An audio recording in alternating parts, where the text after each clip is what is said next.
I'm Marc Goldberg. I'm the global head of sourcing and procurement at D&B. D&B is literally known for being the maybe even original company that told you who you can do business with, right? Like we love telling stories about Abe Lincoln and Ulysses S. Grant, and I'm gonna forget the other two, but it's like 4 U.S. presidents have worked at Dun & Bradstreet. We've been around that long. What that makes it so imperative for me, being the person who's doing business on our own right, to not have a breach, to not have a data issue. And you had 5 different teams that were doing some type of security risk analysis as part of the process. Email was managing it. We were going all these different places. You had people that would be like, oh, looks like you lost your place. Start at the beginning of the line. And what happens when you do that is, so I like to call my team global sourcing and procurement. But if you do that, my team was purchasing. Because what happened was the business partners avoided the process like the plague.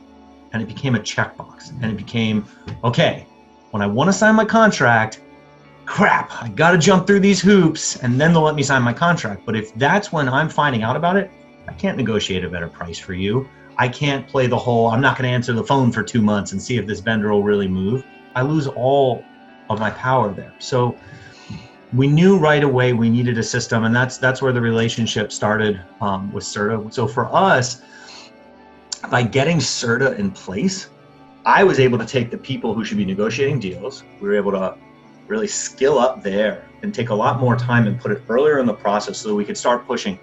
Don't come to us when you need to sign a deal. Come to us when you have a problem, right? And so that's been the biggest evolution. And it led to literally, it's one of the variables, so I would not say it's the only variable, but it was a huge variable on my part in increasing savings year over year by 30x, because we were a transactional team that just checked boxes and did it.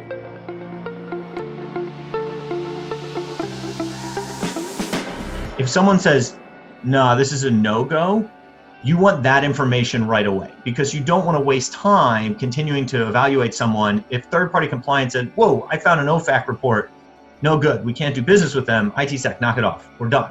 If ITSec finds early on there was a huge breach and we're not going to be able to do business with them, knock it off early on. So that was really something that is very special in my opinion and unique about the Certa platform, was that ability to do those tandem approval workflows and still be able to talk to each other while having those workflows. It changed our turnaround time drastically.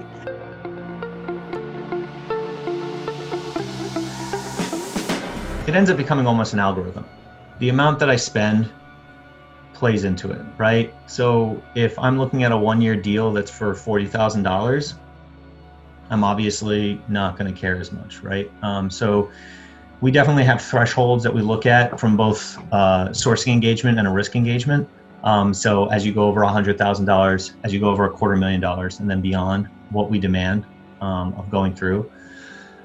I think the other thing is when it comes to data, and you know this as being our partner, the money gets thrown out the window and it just becomes, it's data. We have to make sure that we're doing it the right way, that we're storing it the right way. Same thing for ITSec. If you're going to be on our network, it doesn't matter if it's a $10 deal. We got to make sure that you're going to be on our network in a secure way.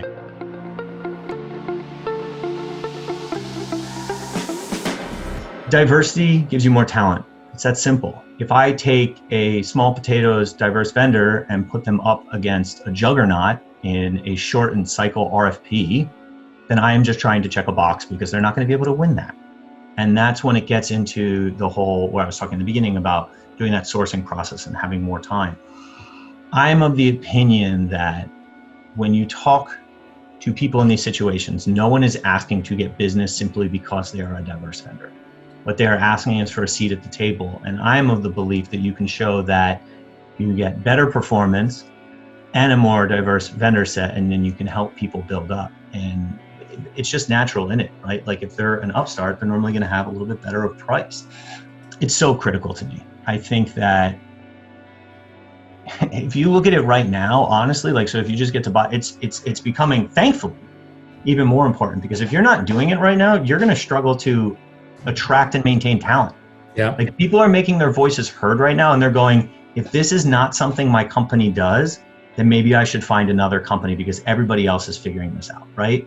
And that's why I think it's so important to make it in the RFP phase and in the idea phase, as opposed to later down, because that's how you keep it from being a checkbox. Thank you so much for joining us. And Marc, we're honored to be a part of the journey with you at DNB. And thank you for including us.